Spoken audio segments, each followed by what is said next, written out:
ಹರೇ ರಾಮ.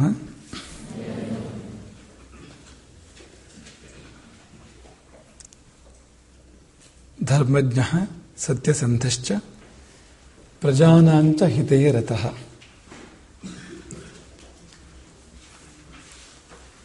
ಪ್ರಜೆಗಳ ಹಿತದಲ್ಲಿ ರತಃ.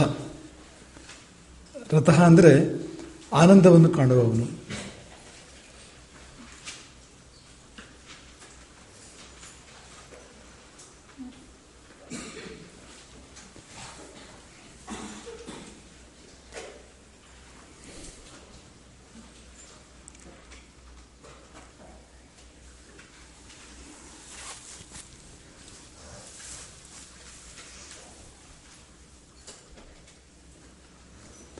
ರಾಜನಾದವನು ಪ್ರಜೆಗಳ ಹಿತದಲ್ಲಿ ನಿರತನಾಗಿರಬೇಕು.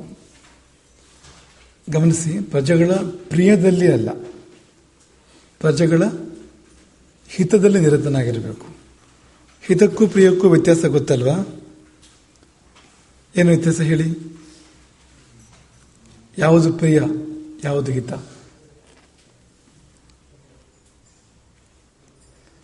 ಸಕ್ಕರೆ ಕಾಯಿಲೆ ಬಂದವನಿಗೆ ಔಷಧ ಹಿತ, ಜಿಲೇಬಿ ಪ್ರಿಯ. ಯಾವುದು ಸೂಕ್ತ? ನಮಗೆ ಯಾವುದು ಇಷ್ಟವೋ ಅದು ಪ್ರಿಯ, ಯಾವುದು ನಮಗೆ ಒಳ್ಳೆಯದೋ ಅದು ಹಿತ. ಇದೆರಡು ಒಂದಾಗಬೇಕು. ಜೀವನ ಚೆನ್ನಾಗಾಗಬೇಕು ಅಂದರೆ ನಮಗೆ ಯಾವುದು ನಿಜವಾಗಿ ಹಿತವೋ ಅದೇ ನಮಗೆ ಇಷ್ಟ ಆಗಬೇಕು. ಆಗ ಜೀವನ ತುಂಬ ಚೆನ್ನಾಗಿರುತ್ತೆ. ಹಿತ ಬೇರೆ ಇಷ್ಟ ಬೇರೆ ಆದಾಗ ನಿತ್ಯ ಸಂಘರ್ಷ. ನಮಗೆ ಯಾವುದು ಇಷ್ಟವೋ ಅದು ಒಳ್ಳೇದಲ್ಲ, ಯಾವುದು ಒಳ್ಳೆಯದೋ ಅದು ಇಷ್ಟ ಅಲ್ಲ, ಬದುಕು ನರಕ ಆಗ್ಬಿಡುತ್ತೆ ಅಂತ. ಹಾಗಾಗಿ ನಿಜವಾಗಿ ನಮಗೆ ಯಾವುದು ಒಳ್ಳೆಯದೋ ಅದನ್ನು ಇಷ್ಟಪಡುವ ಅಭ್ಯಾಸ ನಾವು ಬೆಳೆಸ್ಕೊಳ್ಬೇಕಾಗತ್ತೆ. ರಾಜನಾದವನು ಕೂಡ ಪ್ರಜೆಗಳಿಗೆ ಯಾವುದು ಹಿತವೋ ಅದನ್ನು ಮಾಡಿಕೊಡ್ಬೇಕು, ಯಾವುದು ಪ್ರಿಯವೋ ಅದಲ್ಲ. ಉದಾಹರಣೆಗೆ ಇವತ್ತಿನ ಕಾಲದಲ್ಲಿ ರಾಜಕಾರಣಿಗಳು ನಿಮ್ಗೆ ಅಕ್ಕಿ ಫ್ರೀ ಕೊಡ್ತೀವಿ ಅಂತಾರೆ. ಎಲೆಕ್ಷನ್ ಹತ್ರ ಬಂದರೆ ಈಗ ಅಕ್ಕಿ ಫ್ರೀ ಕೊಡ್ತೀವಿ ಅಂತ ಹೇಳ್ತಾರೆ, ಟಿವಿ ಫ್ರೀ ಕೊಡ್ತೀವಿ ಅಂತ ಹೇಳ್ತಾರೆ, ಕರೆಂಟ್ ಫ್ರೀ ಕೊಡ್ತೀವಿ ಅಂತ ಹೇಳ್ತಾರೆ. ಇದೆಲ್ಲ ಸೇರಿದ್ರೆ ಏನಾಗುತ್ತೆ ಹೇಳಿ? ಉಚಿತವಾಗಿ ಸಿಗುವಂಥ ಅಕ್ಕಿ ತಗೊಂಡು ಊಟ ಮಾಡಿಕೊಂಡು ಟಿವಿ ನೋಡ್ತಾ ಕೂತಿರ್ತಾರೆ. ಸೋಮಾರಿಗಳಾಗ್ತಾರೆ, ಕೆಲಸ ಮಾಡೋದಿಲ್ಲ. ಪ್ರಜೆಗಳಿಗೆ ಅಕ್ಕಿ ಕೊಡೋದಲ್ಲ, ಅಕ್ಕಿ ಸಂಪಾದನೆ ಮಾಡೋದನ್ನ ಹೇಳ್ಕೊಡ್ಬೇಕು. ದುಡಿದು ಸಂಪಾದನೆ ಮಾಡಿ ಊಟ ಮಾಡಬೇಕು. ಸರ್ಕಾರ ಉಚಿತವಾಗಿ ಕೊಡೋದಲ್ಲ. ಸರ್ಕಾರ ಯಾಕೆ ಮಾಡುತ್ತೆ ಇಂಥ ಕೆಲಸಗಳನ್ನ ಅಂದರೆ ಓಟ್ಗೋಸ್ಕರ ಮಾಡ್ತಾರೆ ಅಂತ, ಅವರ ಸ್ವಾರ್ಥಕ್ಕೋಸ್ಕರ ಮಾಡ್ತಾರೆ. ಅದ್ರಲ್ಲಿ ಪ್ರಜೆಗಳ ಹಿತ ಇಲ್ಲ ಅಂತ.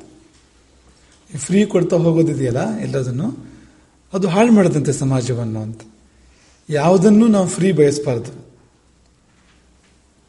ದುಡಿದು ಸಂಪಾದನೆ ಮಾಡಬೇಕು ಪ್ರತಿಯೊಂದನ್ನು ಹೊರತು ಮುಫತ್ತಾಗಿ ಯಾವುದನ್ನು ಕೂಡ ಬಯಸಬಾರ್ದು ಅಂತ. ಈಗ ನಾಳೆ ಚುನಾವಣೆ ಇದೆ ಅಂದರೆ ಇವತ್ತು ರಾತ್ರಿ ಏನು ಮಾಡ್ತಾರೆ ರಾಜಕಾರಣಿಗಳು ಗೊತ್ತಾ ನಿಮಗೆ? ದುಡ್ಡು ಹಾಕ್ತಾರೆ. ಅದು ಪ್ರಿಯ, ಆದರೆ ಹಿತ ಅಲ್ಲ. ದುಡ್ಡು ಮಾತ್ರ ಹಂಚಿದ್ರೂ ಬೇಜಾರಿಲ್ಲ, ಮದ್ಯ ಹಂಚ್ತಾರೆ ಅಲ್ವಾ? ಅದು ಹಿತವಾ? ರಾಜ ಇರಬೇಕಾಗಿರೋದು ಹೀಗಲ್ಲ. ರಾಜ ನಿಜಕ್ಕೂ ಪ್ರಜೆಗಳಿಗೆ ಯಾವ್ದು ಒಳ್ಳೆಯದೋ ಅದನ್ನು ಮಾಡಬೇಕು. ಅವ್ರಿಗೆ ಇಷ್ಟ ಆಗದೆ ಇರ್ಬೋದು ಅದು, ಆದರೆ ಯಾವುದು ಒಳ್ಳೆಯದೋ ಅದನ್ನು ಮಾಡಬೇಕು. ರಾಮ ಹೇಗಿದ್ದ ಅಂದರೆ ಅವನಿಗೆ ಪ್ರಜೆಗಳ ಹಿತದಲ್ಲಿಯೇ ಒಂದು ಸಂತೋಷ ಅಂತ. ರಾಮಾಯಣದಲ್ಲಿ ಮುಂದಕ್ಕೆ ಒಂದು ಕಡೆ ಬರುತ್ತೆ, ಕಷ್ಟ ಬಂದರೆ ಪ್ರಜೆಗಳಿಗೆ ತಾನು ದುಃಖ ಪಡ್ತಾ ಇದ್ದ ರಾಮ. ಅವರು ಖುಷಿ ಪಟ್ಟರೆ ತಾನು ಖುಷಿ ಪಡ್ತಾ ಇದ್ದ. ಅಂದರೆ ಪ್ರಜೆಗಳ ಖುಷಿಯಲ್ಲಿ ಖುಷಿ, ದುಃಖದಲ್ಲಿ ದುಃಖ ತಾನು ಫೀಲ್ ಮಾಡ್ಕೋತಾ ಇದ್ದ ಅವರ ಕಷ್ಟವನ್ನು. ಅದಕ್ಕೆ ಶ್ಲೋಕ ಇದೆ, ವ್ಯಸನೇಶು ಮನುಷ್ಯಾಣ ಭೃಶಂ ಭವತಿ ದುಃಖಿತಃ. ಶ್ಲೋಕ ತೋರಿಸು ಸಾಧ್ಯ ಆದರೆ ಸುರೇಶ. ವ್ಯಸನೇಶು ಮನುಷ್ಯಾಣ ಭೃಶಂ ಭವತಿ ದುಃಖಿತಃ. ಪ್ರಜೆಗಳಿಗೆ ವ್ಯಸನ ಉಂಟಾದರೆ, ವ್ಯಸನ ಅಂದರೆ ಕಷ್ಟ ಬಂದರೆ, ಭೃಶಂ ಭವತಿ ದುಃಖಿತ, ತುಂಬ ದುಃಖ ಪಡ್ತಾ ಇದ್ದ. ಭೃಶಂ ಅಂದರೆ ತುಂಬ ಅಂತ, ಸ್ವಲ್ಪ ದುಃಖ ಅಂತಲ್ಲ, ತುಂಬ ನೋವು ಪಡ್ತಾ ಇದ್ದ. ಅದೇ ಉತ್ಸವೇ ಪರಿಸಂಪ್ರಾಪ್ತೆ, ಅವರಿಗೆ ಹಬ್ಬ ಬಂದರೆ ಪ್ರಜೆಗಳಿಗೆ ಪಿತೇವ ಪರಿತೋಷ್ಯತಿ, ಅವ್ರ ತಂದೆ ತರ ತಾನು ಸಂತೋಷ ಪಡ್ತಾ ಇದ್ದ. ಈಗ ಮಗನ ಹಬ್ಬ, ಹುಟ್ಟಿದ ಹಬ್ಬ ಬಂದರೆ ತಂದೆ ಸಂತೋಷ ಪಡೋದಿಲ್ವಾ? ಆ ತರಹ ಪ್ರಜೆಗಳಿಗೆ ಸಂತೋಷದ ಸಂದರ್ಭ ಬಂದಾಗ ಅವರ ತಂದೆ ಹಾಗೆ ತಾನು ಸಂತೋಷ ಪಡ್ತಾ ಇದ್ದ. ಇದು ಮುಂದೆ ರಾಮಾಯಣದಲ್ಲಿ ಬರಂಥ ವರ್ಣನೆ, ಅಯೋಧ್ಯ ಕಾಂಡದಲ್ಲಿ ಬರಂಥ ವರ್ಣನೆ. ಹೀಗಿದ್ದ ರಾಮ.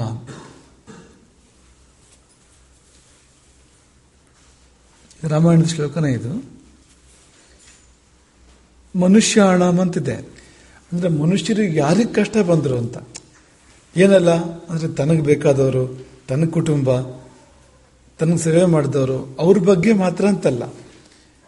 ಮನುಷ್ಯರು ಯಾರಿಗೆ ಕಷ್ಟ ಬಂದರು ಭೃಶಂ ತುಂಬ ಭವತಿ ದುಃಖಿತನಾಗ್ತಾ ಇದ್ದ.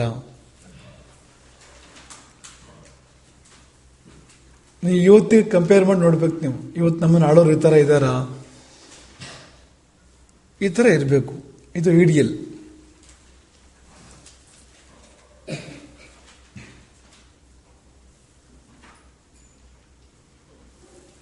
ಸರ್ವೇ ಶೂ ಅದು ಸರಿ ಇಲ್ಲ.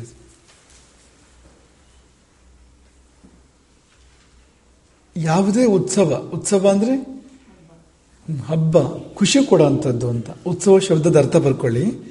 ಉತ್ಸೂತೆ ಹರ್ಷಂ ಇತಿ ಉತ್ಸವ. ಯಾವುದು ಹರ್ಷವನ್ನುಂಟು ಮಾಡುತ್ತೋ ಅದು ಉತ್ಸವ. ಉತ್ಸೂತೆ ಹರ್ಷಂ. ಸುಮ್ಮನೆ ಉತ್ಸವ ಅಂತಿಲ್ಲ, ಏನು ಖುಷಿ ಕೊಡಬೇಕು ಅದಂತ. ಉತ್ಸೂತೆ ಹರ್ಷಂ ಇತಿ ಉತ್ಸವ. ಬರಿಬೋದು ಅದನ್ನು. ಉತ್ಸೂತೆ ಹರ್ಷಂ.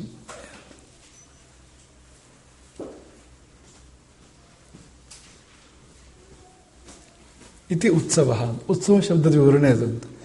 ಖುಷಿ ಕೊಡದೆ ಹೋದರೆ ಅದು ಉತ್ಸವ ಅಲ್ಲ. ಖುಷಿ ಕೊಡಬೇಕು ಅದು. ಇಲ್ಲಿ ನೇರವಾಗಿ ಕೂತ್ಕೊಳ್ಳಿ. ನೇರವಾಗಿ ಕೂತ್ಕೋಬೇಕು. ಸಾಲು ನೆರೆ ಇರಬೇಕು. ಈ ಸಾಲು ನೋಡು ಯಾವ ಥರ ಹೋಗಿದೆ ಈ ಸಾಲು. ನೀನು ಈ ಕಡೆಪ್ಪ, ಸೀದಾ ಬರಲಿ ಅಲ್ರಿ ನಿನ್ನಿಂದ.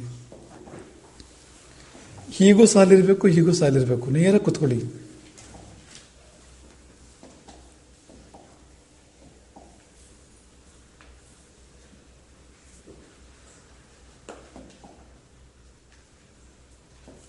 ಉತ್ಸೂತೆ ಹರ್ಷಂ, ಹರ್ಷವನ್ನು ಉಂಟು ಮಾಡುತ್ತೆ ಅಂತ. ಇತಿ ಉತ್ಸವ.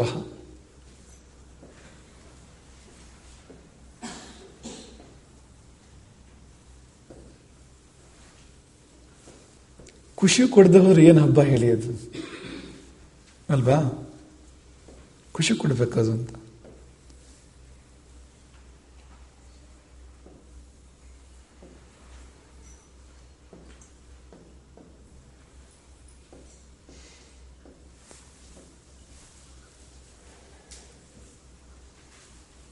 ನೀವು ಬರ್ಕೊಳ್ಳಿ ಅಂತ. ಮಕ್ಕಳೇ, ಇದಕ್ಕೊಂದು ಉದಾಹರಣೆ ಕೊಡ್ತೇವೆ ನಿಮಗೆ. ರಾಮ ಹೇಗಿದ್ದ ಅನ್ನೋದಕ್ಕೊಂದು ಉದಾಹರಣೆ ಕೊಡ್ತೇವೆ.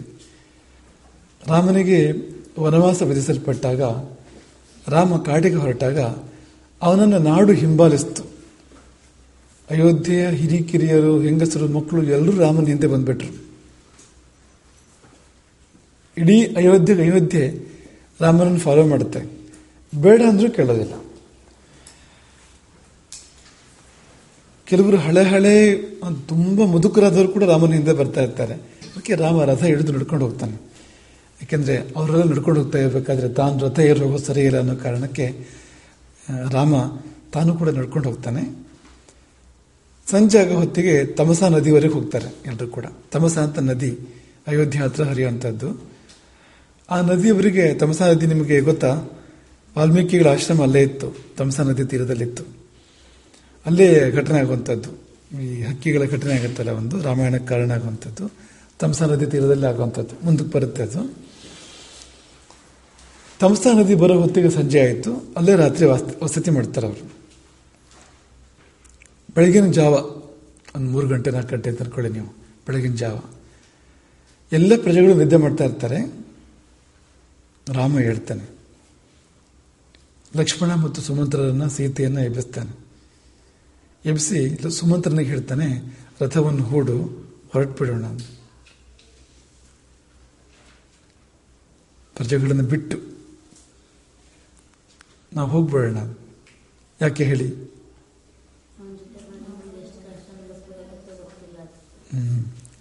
ಯಾಕೆ ಅಂತ ಕಾರಣ ಕೊಟ್ಟಿದ್ದ ನಾನು. ಪ್ರಜೆಗಳು ಪಾಪ ಅವನ ಜೊತೆಗೆ ಬರಬೇಕು ಅಂತಲೇ ಬಂದವರು.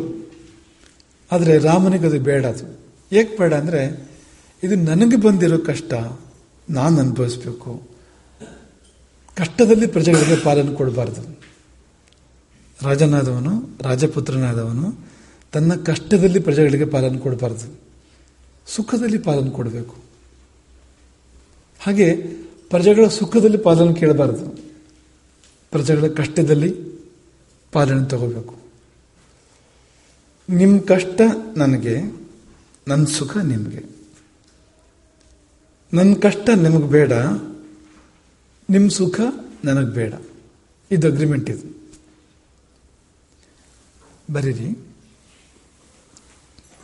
ಹೇಳಿಸ್ಬಿಡೋದು. ರಾಮನ ಸಿದ್ಧಾಂತ ಹೆಡಿಂಗ್ ಅದು. ರಾಮನ ಸಿದ್ಧಾಂತ.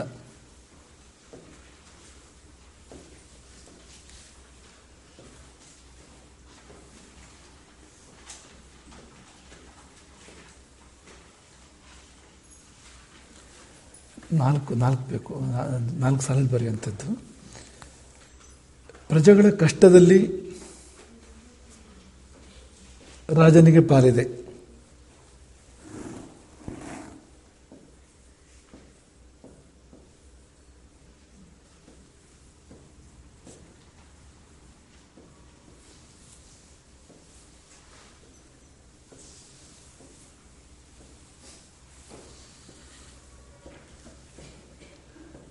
ನೀವೇ ಹೇಳ್ಬೇಕು ಮುಂದಿಂದು.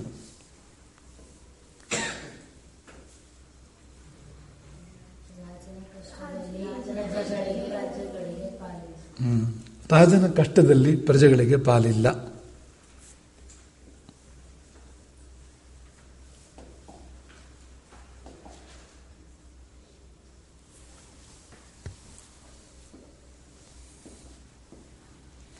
ಅಂದ್ರೆ ನಿಜವಾದ ರಾಜ ಹೇಗಿರ್ತಾನೆ, ಆದರ್ಶನಾದ ರಾಜ ಹೇಗಿರ್ತಾನೆ ಅನ್ನೋದಕ್ಕೆ ಇದು ಉದಾಹರಣೆ. ಇದು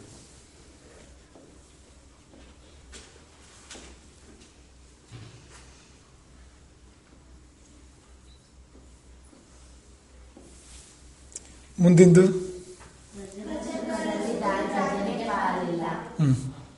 ಅದಕ್ಕಿಂತ ಮುಂದಿಂದ ಹೇಳಿ.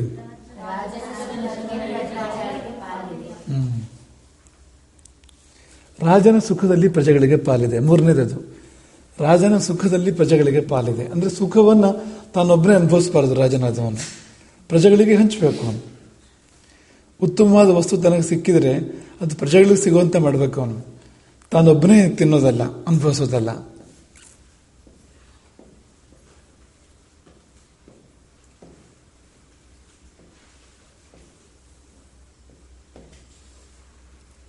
ನಾಲ್ಕನೇದು,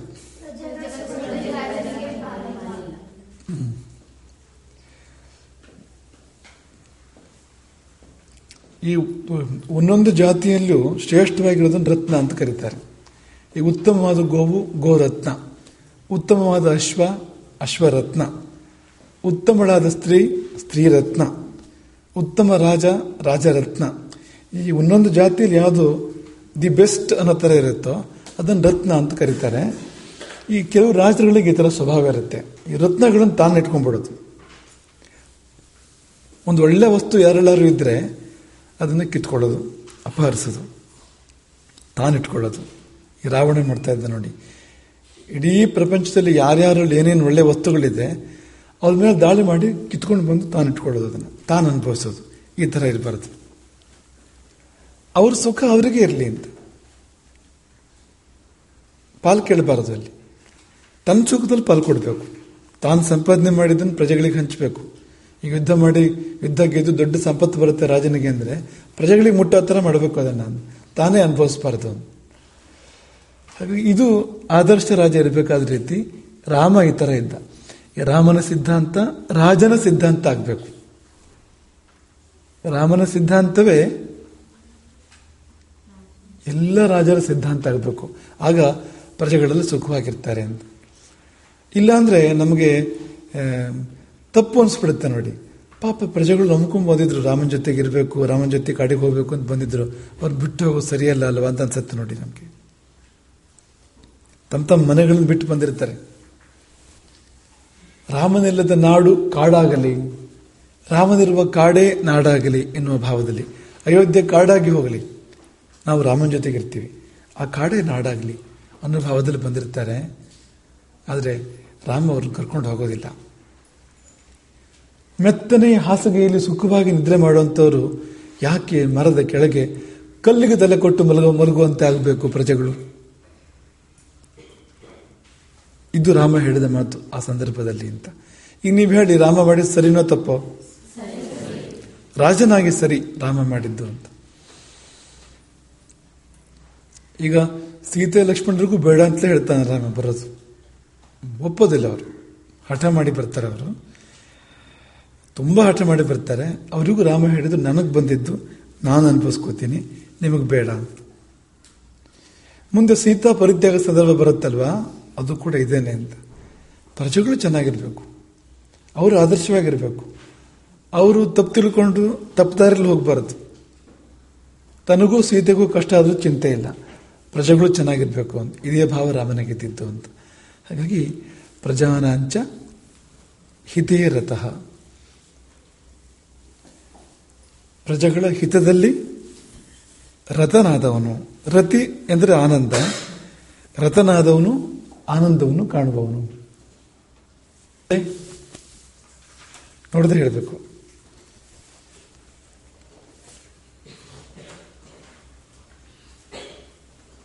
ಮುಂದಿದ್ದು ಯಾವುದು? ಒಂದೇ ಶಬ್ದ ಹೇಳಿ. ಯಶಸ್ವಿ ಅಂದರೆ ಜಗ ಯುಗಗಳನ್ನು ವ್ಯಾಪಿಸಿದ ಕೀರ್ತಿಯುಳ್ಳವನು. ಜಗ ಯುಗಗಳನ್ನು ವ್ಯಾಪಿಸಿದ ಕೀರ್ತಿಯುಳ್ಳವನು.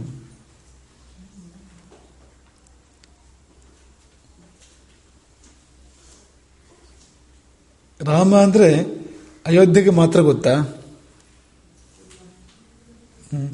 ಎಷ್ಟೋ ಜನ ಹೇಗಿರ್ತಾರೆ ಅಂದ್ರೆ ಅವ್ರ ಮನೆಗೆ ಮಾತ್ರ ಗೊತ್ತು ಅವ್ರು ಯಾರು ಅಂತ, ಬೇರೆ ಯಾರಿಗೂ ಗೊತ್ತಿಲ್ಲ. ಅವ್ರ ಅಪ್ಪ ಅಮ್ಮನ ಬಿಟ್ರೆ ಮತ್ತೆ ಯಾರಿಗೂ ಅವ್ರು ಇದಾರೆ ಅಂತಲೇ ಗೊತ್ತಿಲ್ಲ. ಈ ಥರ ಜಗತ್ತಿಲ್ವಾ? ಎಷ್ಟೋ ಜನ ಈ ಥರ ಇಲ್ವಾ? ಪಕ್ಕದ ಮನೆಗೂ ಗೊತ್ತಿಲ್ಲ ಅವನು ಯಾರು ಅಂತ. ಇನ್ನು ಕೆಲವು ಜನ ಹೇಗಿರ್ತಾರೆ ಅಂದರೆ ಊರಿಗೆಲ್ಲ ಗೊತ್ತಿದೆ ಅವನು ಯಾರು ಅಂತ. ಈಗ ನಿಮ್ಗೆ ಕೇಳೋದು ನಾವು, ರಾಮ ಅಂದರೆ ಅಯೋಧ್ಯೆಗೆಲ್ಲ ಗೊತ್ತು ಅಲ್ವಾ? ಅಯೋಧ್ಯೆಗೆ ಮಾತ್ರ ಗೊತ್ತಾ? ಕೋಸಲಕ್ಕೆಲ್ಲ, ಇಡೀ ಕೋಸಲದ ರಾಜ್ಯಕ್ಕೆಲ್ಲ ಗೊತ್ತು ರಾಮ ಅಂದರೆ ಏನು ಅಂತ. ಕೋಸಲದ ರಾಜ್ಯಕ್ಕೆ ಮಾತ್ರ ಗೊತ್ತಾ ರಾಮ ಅಂದರೆ ಯಾರು ಅಂತ? ಮತ್ತೆ ಭಾರತಕ್ಕೆಲ್ಲ ಗೊತ್ತು.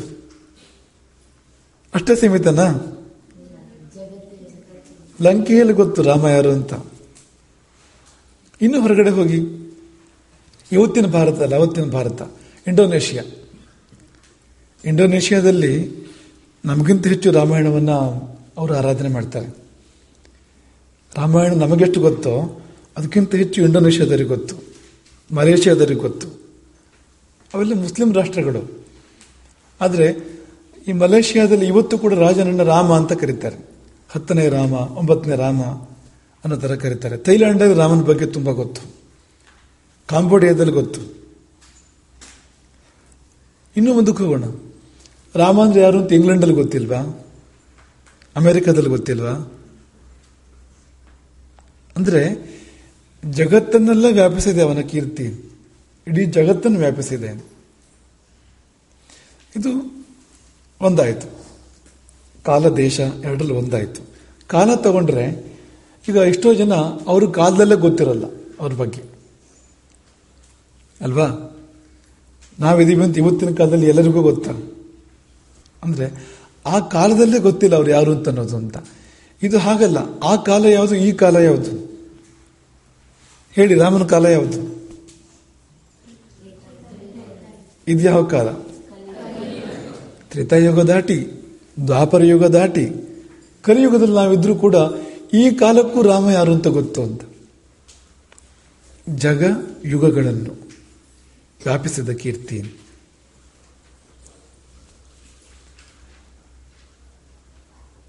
ಎಲ್ಲ ಕಾಲದಲ್ಲೂ ರಾಮನ ಬಗ್ಗೆ ಕೀರ್ತಿ ಇದೆ, ಎಲ್ಲ ದೇಶಗಳಲ್ಲೂ ರಾಮನ ಕೀರ್ತಿ ಇದೆ. ಕಾಲ ದೇಶಗಳನ್ನು ವ್ಯಾಪಿಸಿದ ಕೀರ್ತಿ, ಯಶಸ್ವಿ. ಕೀರ್ತಿ ಅಂದ್ರೆ ಏನು? ವಿವರಣೆ ಕೊಡ್ತೀರಾ? ಶ್ರೇಷ್ಠತೆನೇ ಅದು.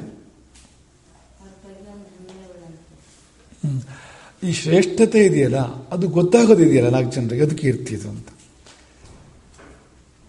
ಒಳ್ಳೆಯತನ 4 ಜನರ ಮನಸ್ಸಲ್ಲಿ, 4 ಜನರ ಮಾತಲ್ಲಿ ಬರಬೇಕು. ನಮ್ಮ ಒಳ್ಳೆತನ ಬೇರೆಯವ್ರ ಮನಸ್ಸಿಗೆ ಬರಬೇಕು, ಅವ್ರ ಮಾತಲ್ಲೂ ಬರಬೇಕು. ಅದು ಕೀರ್ತಿ. ಮನಸ್ಸಿಗೆ ಬಂತ? ನಮ್ಮ ಒಳ್ಳೆತನ ನಾವೇ ಹೇಳ್ತಾ ಇರೋದಲ್ಲ. ನಾನು ಇಂಥವನು ಅಂಥವನು, ಸಂತೆಯಲ್ಲಿ ಮೆಂತೆ ಕದ್ದವನು ಅಂತ ನಾವೇ ಹೇಳ್ಕೊಳ್ಳೋದು. ನಾನೆಷ್ಟು ಚಂದ ಇದ್ದಾನೆ ಅಂತ ನಾವೇ ಹೇಳಿದ್ರೆ ಎಷ್ಟು ಆಭಾಸ ಆಗುತ್ತೆ ನೋಡಿ, ಅಲ್ವಾ? ಅದೇ 4 ಜನ ಹೇಳಿದರೆ, ಅವನೆಷ್ಟು ಸುಂದರ ಅಂತ 4 ಜನ ಹೇಳಿದರೆ ಶೋಭೆ ಅದು ಅಂತ. ನಾನು ತುಂಬ ಒಳ್ಳೆಯವರು ಅಂತ ನಾವೇ ಹೇಳಿದರೆ ತುಂಬ ಆಭಾಸ, ಅದು ಆಕ್ವರ್ಡ್ ಅನ್ಸುತ್ತೆ, ಅಲ್ವಾ? ಅದೇ ಊರ್ನೂರಲ್ಲಿ ಹೇಳಿದರೆ, ಬೇರೆಯವರು ಹೇಳಬೇಕು ನಮ್ಮ ಬಗ್ಗೆ, ನಾವು ಹೇಳೋದಲ್ಲ. ನಾವು ನಮ್ಮ ದೋಷಗಳನ್ನು ಹೇಳ್ಕೋಬೇಕು.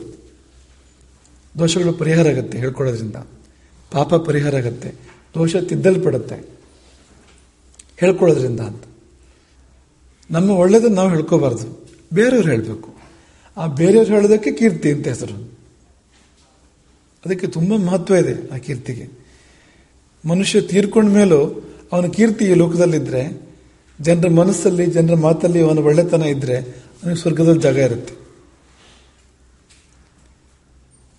ಇಲ್ಲ ಅಂದರೆ ಸ್ವರ್ಗದಲ್ಲಿ ಜಾಗ ಇರಲ್ಲ. ಯಯಾತಿ ಪುಣ್ಯ ಮುಗಿದ ಮೇಲೆ, ರಾಜ ಯಯಾತಿ ಪುಣ್ಯ ಮುಗಿದ ಮೇಲೆ ಸ್ವರ್ಗದಿಂದ ಅವನ ಭೂಮಿ ಕಳಿಸ್ಕೊಡ್ತಾರೆ. ಒಂದು ವೇಳೆ ಭೂಮಿಯಲ್ಲಿ ಯಾರು ಅವನ ಬಗ್ಗೆ ಇನ್ನೂ ಗೊತ್ತಿರೋಡಿದ್ರೆ, ಅವನ ಒಳ್ಳೆತನ ಮಾತಾಡೋಂಥವ್ರಿದ್ರೆ, ಮತ್ತೆ ಅವನು ಸ್ವರ್ಗದಲ್ಲಿ ಸ್ಥಾನ ಮುಂದುವರಿಯುತ್ತೆ ಅಂತ ಆ ಥರ ಹೇಳ್ತಾರೆ ಆ ಸಂದರ್ಭದಲ್ಲಿ. ಹಾಗಾಗಿ ಎಲ್ಲಿವರೆಗೆ ನಮ್ಮ ಕೀರ್ತಿ ಇದೆ ಈ ಪ್ರಪಂಚದಲ್ಲಿ, ಅಲ್ಲಿವರೆಗೆ ನಮಗೆ ಸ್ವರ್ಗದಲ್ಲಿ ಸ್ಥಾನ ಇದೆ. ಒಂದು ಉದಾಹರಣೆ ಇದೆ ಮಕ್ಕಳೇ. ಅದೇನು ಅಂದರೆ, ಯಾರೋ ತೀರ್ಕೊಂಡಿರ್ತಾರೆ ಊರಲ್ಲಿ, ಅವ್ರದ್ದು ಉತ್ತರ ಕ್ರಿಯೆ ಆಗ್ತಾ ಇರುತ್ತೆ. ಆಗ ಒಬ್ಬಳು ತಾಯಿ ತನ್ನ ಮಗನಿಗೆ ಹೇಳಿದಂತೆ, ಹೋಗು ಅವ್ರು ಸ್ವರ್ಗಕ್ಕೆ ಹೋದ್ರು ನರಕಕ್ಕೆ ಹೋದ್ರು ನೋಡ್ಕೊಂಬ ಅಂತ. ಯಾರು ತೀರ್ಕೊಂಡವರು ಸ್ವರ್ಗಕ್ಕೆ ಹೋದ್ರು ನರಕಕ್ಕೆ ಹೋದ್ರು ಅಂತ ನೋಡ್ಕೊಬಾ ಅಂತ. ಮನೆಗೆ ಯಾರೋ ಬದಿದ್ರು, ಒಳ್ಳೆ ಜನ. ಅವ್ರಿಗೆ ಇದು ನೋಡಿ ವಿಚಿತ್ರ ಅನ್ಸ್ಬಿಡ್ತು. ಈಗೊಂದು ಕ್ರಮ ಇದೆಯಾ? ಸ್ವರ್ಗಕ್ಕೆ ಹೋದ ನರಕಕ್ಕೆ ಹೋದ ನೋಡ್ಕೊಂಬ ಅಂದ್ರೆ ಹೇಗಪ್ಪ ನೋಡ್ಕೊಂಬರೋದು ಅಂತ. ಅವರು ಕುತೂಹಲದಿಂದ ಹಿಂಬಾಲಿಸ್ತಾರೆ ಆ ಮಗುನ. ಮಗು ಹೋಗಿ ಏನು ನೋಡುತ್ತೆ ಅಂದರೆ, ಒಳ್ಳೆ ಮಾತು ಅವ್ರ ಬಗ್ಗೆ ಹೇಳ್ತಾ ಇದ್ದಾರೋ ಕೆಟ್ಟ ಮಾತು ಹೇಳ್ತಾ ಇದ್ದಾರೋ ಜನಗಳು ಅಂತ. ಹೌದಾ ಒಳ್ಳೇದಾಯ್ತು ಅಂತ ಹೇಳ್ತಾ ಇದ್ದಾರಾ, ಬೇಕಾಗಿತ್ತು ಇರಬೇಕಾಗಿತ್ತು, ಎಷ್ಟು ಒಳ್ಳೆಯವನು ಅಂತ ಇದ್ದಾರ ಅಂತ. ಯೋಚನೆ ಮಾಡಿ. ನಾವು ಇದ್ದಾಗ ಸರಿ, ನಾವು ಹೋದಾಗ ಜನ ಸಂತೋಷ ಪಡೋತರಾಗಬಾರ್ದು. ರಾವಣನ ವಧೆ ಆದಾಗ ಇಡೀ ಜಗತ್ತು ಪ್ರಸನ್ನ ಆಯ್ತಂತೆ.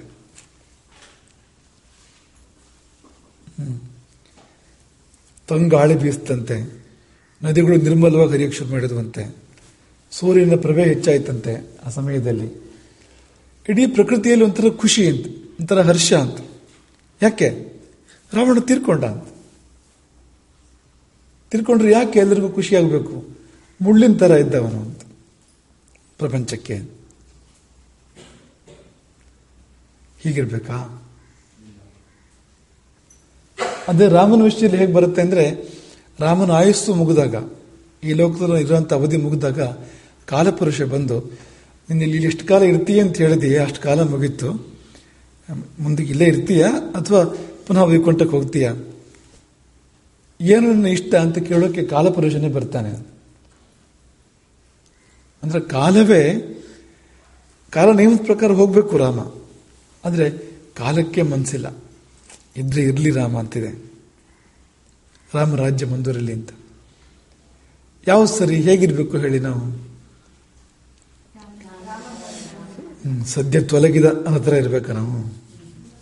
ಸೀತೆ ಹೇಳ್ತಾಳೆ ರಾವಣನಿಗಿದೆ ಮಾತನ್ನು, ದುಷ್ಟನಾಗಿ ಜೀವನ ಮಾಡಬೇಡ, ಯಾಕೆಂದ್ರೆ ನೀನು ನಾಳೆ ಸತ್ತಾಗ ಪ್ರಪಂಚ ಸಂತೋಷ ಪಡುತ್ತೆ, ನಿನಗೆ ಕಷ್ಟ ಬಂದಾಗ ಪ್ರಪಂಚ ಸಂತೋಷ ಪಡುತ್ತೆ, ಹಾಗಿರಬಾರ್ದು ಅಂತ.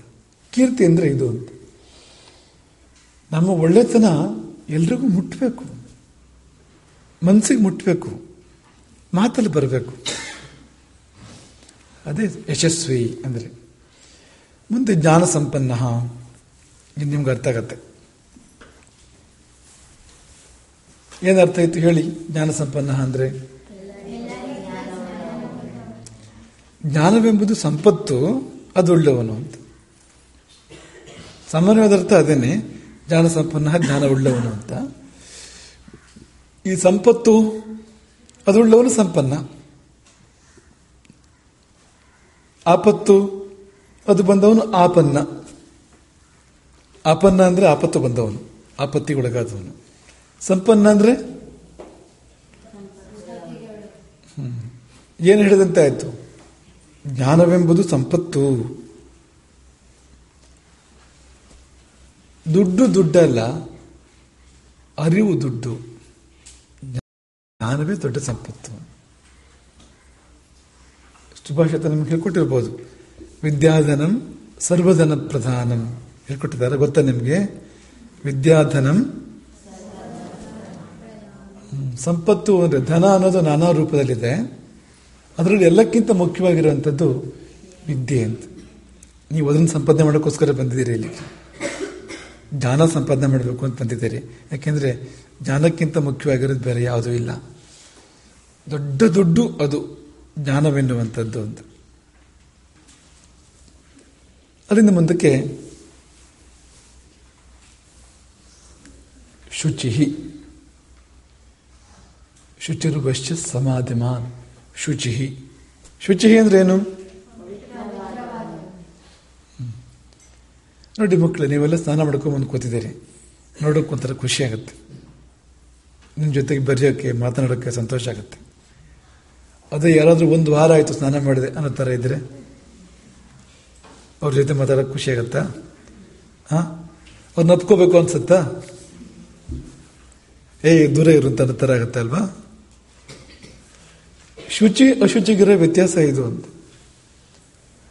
ನಾವು ಅಶುಚಿ ಆದರೆ ಪ್ರಪಂಚವೇ ನಮ್ಮನ್ನು ದೂರ ತಳ್ಳುತ್ತೆ, ಶುಚಿ ಆದರೆ ಬಾ ಬಾ ಅಂತ ಹತ್ರ ಕರೆಯುತ್ತೆ. ಯಾವ್ದು ಸರಿ ಹೇಳಿ? ಇನ್ನೊಂದು ಉದಾಹರಣೆ, ನದಿಗಳು ಹೋಗಿ ಸಮುದ್ರವನ್ನು ಸೇರ್ತವೆ ಅಲ್ವಾ? ಸಮುದ್ರ ಸೇರಿಸ್ಕೊಂಡ್ಬಿಡುತ್ತಾ ನದಿಗಳನ್ನ? ಸೇರಿಸ್ಕೊಳ್ಳಲ್ವಾ? ಒಂದೇ ಸಾರಿ ಸೇರಿಸ್ಕೊಳ್ಳಲ್ಲ. ಸಮುದ್ರದ ಬಾಗಿಲಿಗೆ ನದಿ ಬಂದಾಗ ಸಮುದ್ರ ನಿಲ್ಲು ಅಲ್ಲೇ ಅಂತ ಹೇಳುತ್ತೆ ನದಿಗೆ. ಯಾಕೆ ಹೇಳಿ?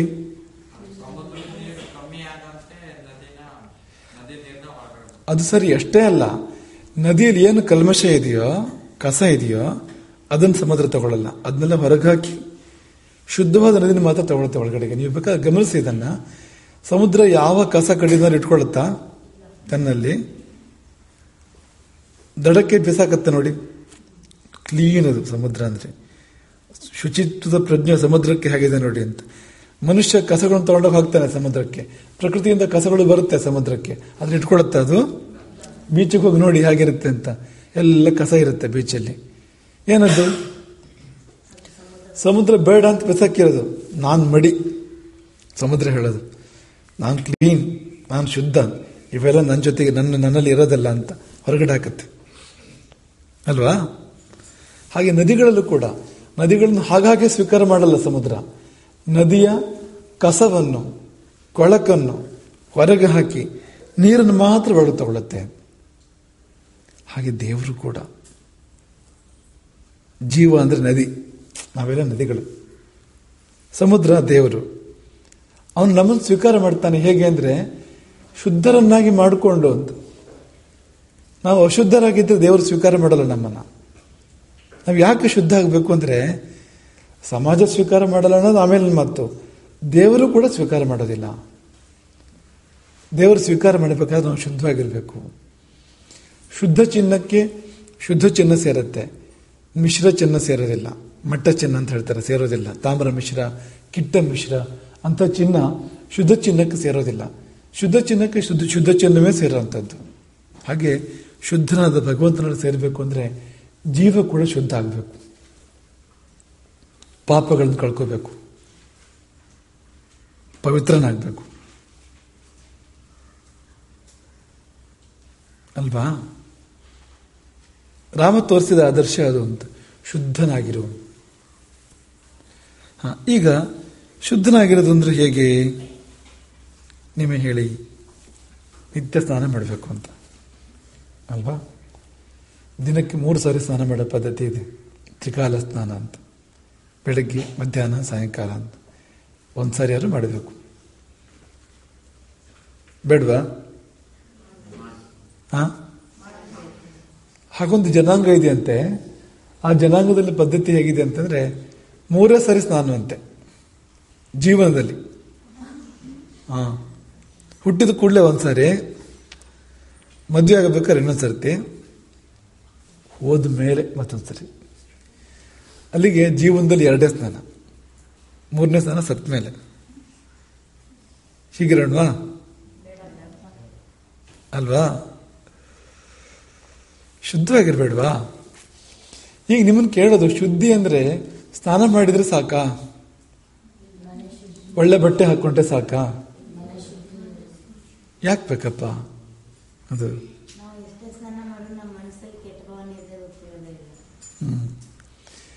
ತಿಪ್ಪೆ ಸಾರಿಸೋ ತರ ಆಗ್ಬಾರ್ದು ಅಂತ. ತಿಪ್ಪೆ ಸಾರಿಸೋದನ್ನು ಕೇಳಿದ್ದೀರ ನೀವು? ಏನಾಗಂದ್ರೆ ಅಲ್ಲ, ತಿಪ್ಪೆ ಒಳಗಡೆ ಇರುತ್ತೆ, ಮೇಲಿಂದ ಸಾರಿಸೋದು. ಒಳಗಡೆ ಕಲ್ಮಶ ಇರುತ್ತೆ, ಕೊಳಕಿನ ಹೊಂಡ ಅಂತ ಅನ್ಕೊಳ್ಳಿ ನೀವು. ಒಳಗಡೆ ತುಂಬಾ ಕಲ್ಮಶ, ಕೊಳಕು ತುಂಬಿದೆ. ಹಾಗೆ ಬಿಟ್ಟು, ಒಳಗಿನ ಕೊಳಕನ್ನು ಹಾಗೆ ಬಿಟ್ಟು ಮೇಲ್ಗಡೆಗೆ ಸಾರಿಸಿ ರಂಗೋಲಿ ಹಾಕ್ಬಿಡೋದು. ಮೇಲಿಂದ ಚೆನ್ನಾಗಿ ಕಾಣುತ್ತೆ, 4 ಹೂವು ಚೆಲ್ಲೋದು ಅದ್ರ ಮೇಲೆ.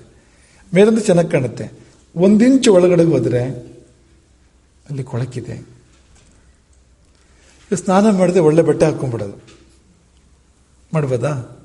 ಒಳಗಡೆ ಕೊಳಕಿದೆ, ಸೆಂಟ್ ಹಾಕೊಂಡ್ಬಿಡೋದು. ಕೆಲವರು ಮಾಡ್ತಾರೆ ನೋಡಿ, ಸ್ನಾನ ಮಾಡೋದಿಲ್ಲ, ಸೆಂಟ್ ಹಾಕೊಂಡ್ಬಿಡೋದು. ಸರಿನಾ?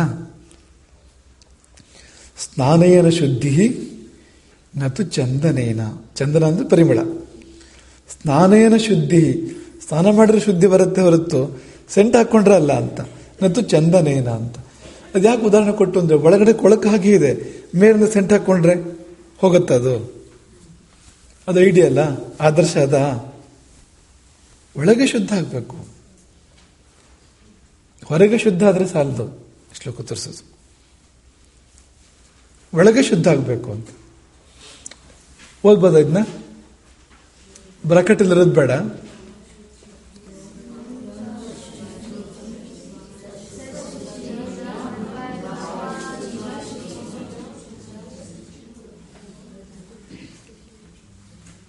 ಹೇಳ್ಕೊಡ್ತೀವಿ, ಹೇಳಿ. ಯೋಂತ ಶುಚಿ ಸ ಶುಚಿ ನ ಮೃದ್ವಾರಿ ಶುಚಿ ಶುಚಿ.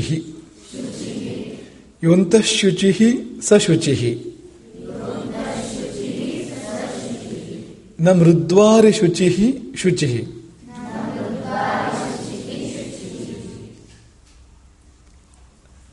ಬಿಡಿಸ್ಬೇಕದ್ನ. ಯೋಂತಃಶುಚಿ ಅಂದ್ರೆ ಯಹ ಅಂತಃಶುಚಿ ಸಹ ಶುಚಿ. ಅರ್ಥ ಆಗತ್ತಾ? ಯಹ ಅಂತಃಶುಚಿ ಸಹ ಶುಚಿ. ಯಹ ಅರ್ಥ ಏನು ಹೇಳಿ? ಯಹ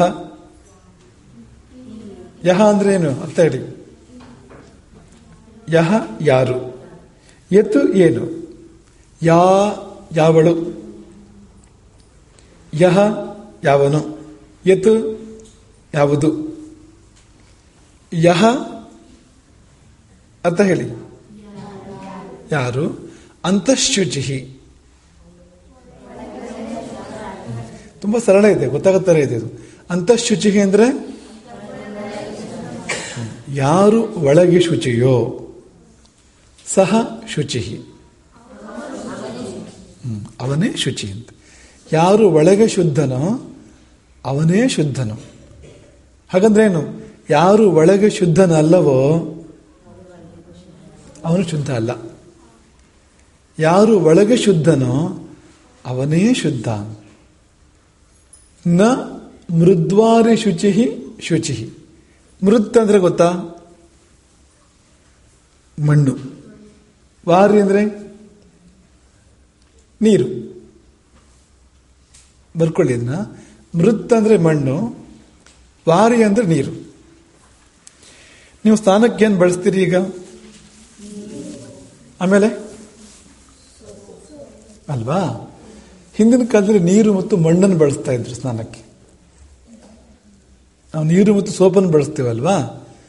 ಸೋಪಿನ ಜಾಗದಲ್ಲಿ ಹಿಂದಿನ ಕಾಲದಲ್ಲಿ ಬೇರೆ ಬೇರೆ ದ್ರವ್ಯಗಳಿದ್ವು. ಹೆಸರಿಟ್ಟು, ಕಡಲೆ ಹಿಟ್ಟು, ಇಂಥವೆಲ್ಲ ಬೇರೆ ಬೇರೆ ಇದ್ವು. ಎಲ್ಲಕ್ಕಿಂತ ವಿಶೇಷವಾಗಿ ಮಣ್ಣನ್ನು ಬಳಸ್ತಾ ಇದ್ರು. ಮಣ್ಣು ಅಂದ್ರೆ ಕೊಳಕಲ್ವಾ? ಮಣ್ಣು ತಾಗಿದ್ರೆ ಕೊಳಕು ಅನ್ಕೋತೀವಲ್ಲ ನಾವು. ಯೋಚನೆ ಮಾಡಿ, ಮೈಗೆ ಮಣ್ಣು ಹತ್ತಿದ್ರೆ ನಾವು ಕೊಳಕು ಅನ್ಕೋತೀವಲ್ವಾ? ಆದರೆ ಒಂದು ಕಾಲ ಹೇಗಿತ್ತು ಅಂದ್ರೆ ಅದೇ ಮಣ್ಣಲ್ಲೇ ತೊಳೆದು ಶುದ್ಧ ಮಾಡ್ಕೋತಾ ಇದ್ರು. ನಿಮ್ಗೆ ಗೊತ್ತಿರಲಿ, ಮಣ್ಣಲ್ಲಿ ಶುದ್ಧ ಆದಾಗ ಬೇರೆ ಯಾವುದ್ರಲ್ಲೂ ಶುದ್ಧ ಆಗಲ್ಲ. ನಮ್ಮನ್ನು ಶುದ್ಧ ಮಾಡೋಕ್ಕಿರೋಂಥ ಬೆಸ್ಟ್ ಕ್ಲೀನಿಂಗ್ ಏಜೆಂಟ್ ಯಾವುದು? ಮಣ್ಣು. ಮಣ್ಣು ಶುದ್ಧ ಮಾಡುತ್ತೆ. ಶುದ್ಧ ಮಣ್ಣು ಬೇಕು. ಆದರೆ ಮೇಲ್ಮೇಲಿನ ಮಣ್ಣಲ್ಲ, ಆಳದ ಮಣ್ಣು, ಹುತ್ತದ ಮಣ್ಣು. ಹುತ್ತದ ಮಣ್ಣು ಕೂಡ ತುಂಬ ಶ್ರೇಷ್ಠವಾಗಿರೋಂಥದ್ದು, ತುಂಬ ಶುದ್ಧವಾಗಿರೋಂಥದ್ದು. ನಾವೆಲ್ಲ ಅದನ್ನೇ ಹುತ್ತದ ಮಣ್ಣನ್ನು ಸಂಗ್ರಹ ಮಾಡಿ ತಗೊಂಡೋಗಿ ಬಳಸೋಂಥದ್ದು. ಅದು ಗೆದ್ದಲು ಶುದ್ಧವಾದ ಮಣ್ಣನ್ನೇ ತಂದು ಊಟ ಮಾಡುತ್ತೆ. ಅದು ಕ್ಲೀನ್ ಇರುತ್ತೆ ಮಣ್ಣದು ಅಂತ. ಅದರಿಂದ ತಿಕ್ಕಿದ್ರೆ, ಅದರಿಂದ ಮೈಯನ್ನು ತೊಳ್ಕೊಂಡ್ರೆ ನೀರು ಹಾಕಿ ತುಂಬ ಹೆಚ್ಚು ಶುದ್ಧ ಆಗುತ್ತೆ ಅಂತ ಧರ್ಮ ಬರುತ್ತೆ ನಮ್ಮಲ್ಲಿ. ಆ ಥರ ಶುದ್ಧ ಆಗುತ್ತೆ ಅದು ಅಂತ. ಮೃತ್ತಿಕಾ ಶೌಚ ಅಂತ ಹೇಳ್ತಾರೆ. ಮೃತ್ತಿಕಾ ಶೌಚ ಅಂದರೆ ಮಣ್ಣಿಂದ ಮಾಡಿದ ಶುದ್ಧಿಯೇ ನಿಜವಾದ ಶುದ್ಧಿ. ಜಾಸ್ತಿ ಮೈಲಿಗೆ ಆದರೆ ನಾವು ಮಣ್ಣಿಂದ ಶುದ್ಧ ಮಾಡ್ಕೋಬೇಕಂತೆ. ಏನಾದರೂ ಮೈಲಿಗೆ ಆದರೆ, ಏನಾದರೂ ಅಶುಚಿ ಆದರೆ, ಅಂಥ ಸಂದರ್ಭಗಳಲ್ಲಿ ಈಗ ಉದಾಹರಣೆ ಕೂದಲು ತೆಗಿತೀವಿ, ಮಣ್ಣಿಂದ ಶುದ್ಧ ಮಾಡ್ಕೋಬೇಕು ಅಂತ. ಸೋಪಿಂದ ಶುದ್ಧ ಆಗಲ್ಲ. ಆ ಥರ ಸೋಪು ಬೇಕಾದನ್ನು ತೊಗೊಂಡೋಗ್ಬಿಡುತ್ತೆ. ಯಾವುದು ಚರ್ಮದಲ್ಲಿ ಉಳಿದಿರಬೇಕು ಅದನ್ನು ತೊಗೊಂಡೋಗ್ಬಿಡುತ್ತೆ. ಹೇಳಿದ್ವಲ್ಲ ನೀವು ಮೊದಲೇ ಅದನ್ನು. ಮತ್ತು ಬೇಡವಾದ್ದನ್ನು ಉಳಿಸುತ್ತೆ. ಸೋಪಿನ ಕಣಗಳು ಚರ್ಮದ ರಂಧ್ರಗಳಲ್ಲಿ ಕೂತ್ಕೊಳ್ತವೆ, ಹೋಗಿ ಬ್ಲಾಕ್ ಮಾಡ್ತವೆ. ಅದು ಉಸಿರಾಡಬೇಕು. ಅದು ಚರ್ಮದ ರಂಧ್ರಗಳು ಉಸಿರಾಡಬೇಕು. ಉಸಿರಾಡೋಕ್ಕಾಗದಿರೋ ಥರ ಮಾಡ್ತವೆ ಅವು. ಹಾಗೆ ನೀರು, ಬೆವರು ಹೊರಗೆ ಬರಬೇಕು, ಹೊರಗೆ ಬರದಿರೋ ಥರ ಮಾಡ್ತವೆ ಅವು. ಹಾಗಾಗಿ ಮಣ್ಣು ಹಾಗಲ್ಲ. ಮಣ್ಣು ಚರ್ಮದ ರಂಧ್ರಗಳನ್ನ ಓಪನ್ ಮಾಡಿಕೊಡುತ್ತೆ ಅದು ಅಂತ, ಶುದ್ಧ ಮಾಡುತ್ತೆ ಅದು ಅಂತ. ಹಾಗಾಗಿ ಮೃದ್ವಾರಿ ಅನ್ನೋ ಶಬ್ದ ಬಳಸಿದ್ದಾರೆ. ಮೃದ್ವಾರಿ ಅಂದರೆ ಮಣ್ಣು ಮತ್ತು ನೀರು. ಮೃತ್ ಅಂದರೆ ವಾರಿ ಅಂದರೆ, ವಾರಿ ಅಂದರೆ ಮೃತ್ ಅಂದರೆ, ವಾರಿ ಅಂದರೆ ಮೃತ್ತಿಕೆ ಅಂದರೆ ಮಣ್ಣು. ಮೃತ್ತಿಕೆ ಅಂದ್ರೂ ಕೂಡ ಮಣ್ಣೆ. ಮೃತ್ತಿಕಾ, ಮೃತ್ ಇದೆಲ್ಲ ಮಣ್ಣೆ. ಹಾಗಾಗಿ ನ ಮೃದ್ವಾರಿ ಶುಚಿ ಅಂದರೆ ಸೋಪು ನೀರಿಂದ ಅಥವಾ ಮಣ್ಣು ನೀರಿಂದ ಇಂಥದ್ರಿಂದ ನಾವು ಶುದ್ಧ ಆಗೋದಲ್ಲ. ಇಷ್ಟು ಮಾತ್ರದ ಸಾಲದು, ಒಳಗೆ ಶುದ್ಧ ಆಗಬೇಕು ಅಂತ. ಈ ನೀರು ಹಾಕಿ ಮೈ ತೊಳ್ಕೊಂಡ್ರೆ, ಸೋಪ್ ಹಾಕಿ ಮೈ ತೊಳ್ಕೊಂಡ್ರೆ, ಅಥವಾ ಇನ್ನೇನೇ ಒಳ್ಳೆ ಶುದ್ಧ ಮಾಡೋಂಥ ವಸ್ತು ಆದರೂ ಕೂಡ ಒಳಗೆ ಶುದ್ಧ ಆಗದೆ ಇದ್ರೆ, ಮನಸ್ಸು ಶುದ್ಧ ಆಗದೆ ಇದ್ರೆ ಅವನು ಶುದ್ಧನಲ್ಲ. ಓದ್ತೀರಾ ಈಗ?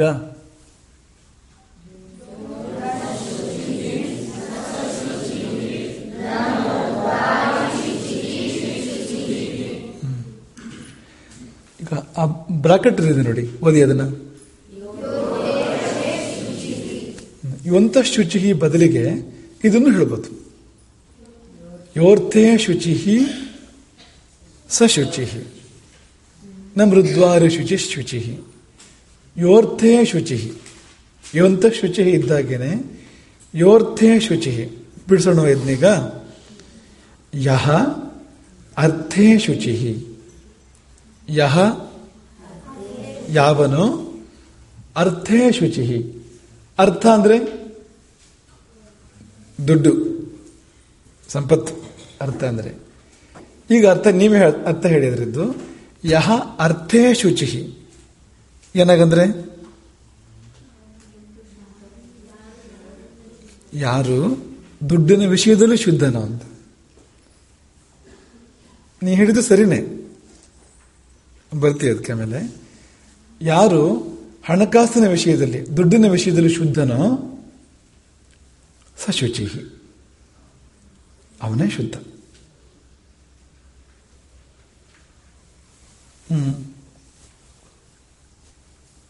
ಯಾಕೆ ಈ ಮಾತು ಬಂತು ಹೇಳಿ?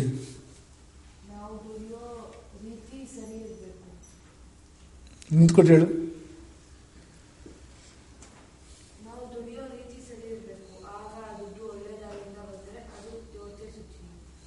ತುಂಬ ಸರಿಯಾಗಿರೋ ಉತ್ತರ ಅದು, ಸರಿಯಾಗಿ ಹೇಳಿದೆ. ನೋಡಿ, ನಾವು ತುಂಬ ಕ್ಲೀನ್ ಇರ್ತೀವಿ, ದಿನಕ್ಕೆ 5 ಸಾರಿ ಸ್ನಾನ ಮಾಡ್ತೀವಿ, ಒಳ್ಳೆ ಬಟ್ಟೆ ಹಾಕೋತೀವಿ, ಆಮೇಲೆ ಒಳ್ಳೆ ಸೆಂಟ್ ಹಾಕೋತೀವಿ, ಅದ್ರ ಮೇಲೆ ಮತ್ತೆ ಪೂಜೆ ಎಲ್ಲ ಮಾಡ್ತೀವಿ. ಪ್ರತಿದಿನನೂ ಬೆಳಗ್ಗೆ 3 ಗಂಟೆ ಪೂಜೆ, 5 ಗಂಟೆ ಪೂಜೆ ಎಲ್ಲ ಮಾಡ್ತೀವಿ. ಯಾರನ್ನೂ ಕೊಂದಿಲ್ಲ, ಯಾರಿಗೂ ಹಿಂಸೆ ಮಾಡಿಲ್ಲ, ಎಲ್ಲ ಸರಿ. ಆದರೆ ದುಡ್ಡನ್ನು ಅಮಾರ್ಗದಿಂದ, ದುರ್ಮಾರ್ಗದಿಂದ ಸಂಪಾದನೆ ಮಾಡಿದರೆ ಇದೆಲ್ಲ ಮೇಲಿಗೆ ಆಗುತ್ತೆ. ಸರಿಯಾದ ದಾರಿಯಲ್ಲಿ ಸಂಪಾದನೆ ಮಾಡದೇ ಇದ್ರೆ, ಅಡ್ಡ ದಾರಿಯಲ್ಲಿ ಸಂಪಾದನೆ ಮಾಡಿದರೆ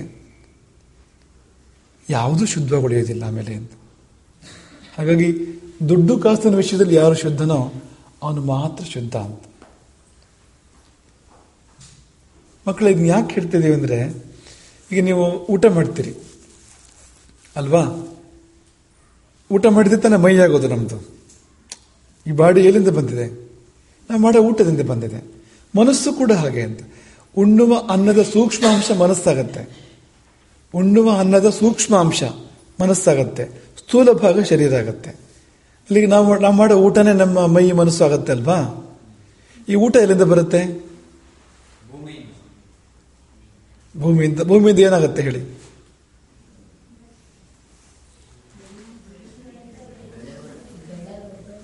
ಈ ಬೆಳೆಯನ್ನು ಎಲ್ಲಿಂದ ತಗೊಂಡ್ಬರ್ತೀವಿ ನಾವು? ಅಂಗಡಿಯಿಂದ ತರ್ತೀವಿ ಅಲ್ವಾ? ರೈತ ಬೆಳಿತಾನೆ, ರೈತ ಬೆಳೆದಿದ್ದನ್ನು ಮಾರ್ತಾನೆ, ಅವನು ಅಂಗಡಿಯಲ್ಲಿ ಸಿಗುತ್ತೆ. ಅದು ಅಂಗಡಿಯಿಂದಾನೆ ಖರೀದಿ ಮಾಡ್ತಿರ್ತೀವಿ. ಈಗ ನೀವೇ ರೈತರಾಗಿದ್ರು ಕೂಡ ನೀವೆಲ್ಲದನ್ನೂ ಬೆಳೆಯೋಕ್ಕಾಗಲ್ಲ. ಅಕ್ಕಿ ಬೆಳೆಯಲ್ಲಿ ಜೀರಿಗೆ ಬೆಳೆಯಲ್ಲ, ಉದಾಹರಣೆಗೆ ಹೇಳ್ತಾ ಇರೋದು ನಾವು. ತೆಂಗು ಬೆಳೆಯಲ್ಲಿ ಇನ್ನೊಂದು ಬೆಳೆಯಲ್ಲ. ನೀವು ಯಾವುದೋ ಒಂದನ್ನು ಬೆಳೆದ್ರೆ ಉಳಿದಿದ್ನೆಲ್ಲ ಸಂಪಾದನೆ ಖರೀದಿನೇ ಮಾಡ್ತಾ ಇರ್ಬೇಕು. ನೀವು ಖರೀದಿ ಮಾಡಬೇಕು ಅಂದ್ರೆ ಹಣ ಬೇಕೋ ಬೇಡವೋ ಅಲ್ವಾ?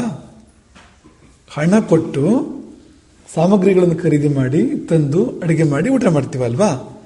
ಈ ಹಣ ಸರಿ ಇಲ್ಲದೆ ಇದ್ರೆ, ಈ ಹಣದಲ್ಲಿ ದೋಷ ಇದ್ರೆ ಎಲ್ಲ ದೋಷ ಆಗ್ಬಿಡುತ್ತೆ. ಅದಕ್ಕೊಂದು ಉದಾಹರಣೆ ಕೊಡ್ತೀವಿ. ಒಬ್ಬರು ಸಂತರು ಶ್ರೀಮಂತನೊಬ್ಬರ ಮನೆಗೆ ಹೋಗಿರ್ತಾರೆ. ಅವನು ಕರೆದಿರ್ತಾನೆ, ಶ್ರೀಮಂತ ಅವ್ರನ್ನ ಭಿಕ್ಷೆಗೆ ಕರೆದಿರ್ತಾನೆ. ಅವ್ರಿಗೆ ಒಳ್ಳೆ ಭವ್ಯ ಸ್ವಾಗತ ಮಾಡಿ, ಮೆರವಣಿಗೆ ಮಾಡಿ, ಸ್ವಾಗತ ಮಾಡಿ, ಕರ್ಕೊಂಡೋಗಿ ಪದಪೂಜೆ ಮಾಡಿ ಭಿಕ್ಷೆ ಮಾಡ್ತಾನೆ ಅವ್ರದ್ದು. ಭಿಕ್ಷೆ ಅಂದ್ರೆ ಏನು? ಬೆಳ್ಳಿ ಪಾತ್ರೆ, ಊಟ ಅಂದ್ರೆ ಬೆಳ್ಳಿ ತಟ್ಟೆಯಲ್ಲಿ ಊಟ, ಪಂಚಭಕ್ಷ್ಯ ಪರಮಾನ್ನ.